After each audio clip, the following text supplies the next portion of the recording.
As you can see, we're making summer squash. You start with your regular summer squash here. You're going to lob off the neck. I was showing you that because I keep it for raw. So you cut the neck, and then you're going to cut the butt end off. You can either slice it in rounds and then slice that in half, or lengthwise. Get some flour, all-purpose, or it doesn't matter. But season it with salt, with pepper. I've used salt, pepper, smoked paprika, and herb and garlic. Garlic and roasted red pepper seasoning. And that's what I put in there. And I stirred it up, and that's what you're dredging your squash in.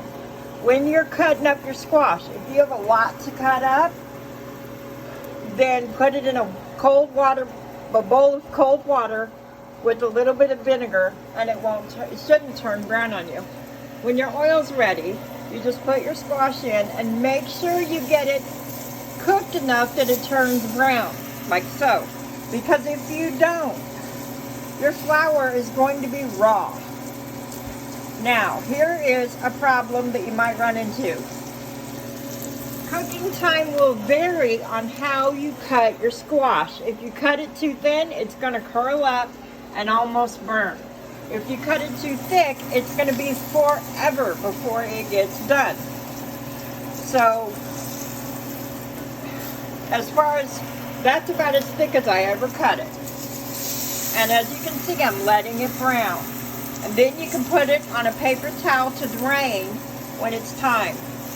I like to fry mine in olive oil or avocado oil because it's not a heavy, sorry about that guys, it's not a heavy oil. So you want to use a lighter oil for this if you have it. If you don't, use whatever you've got on hand.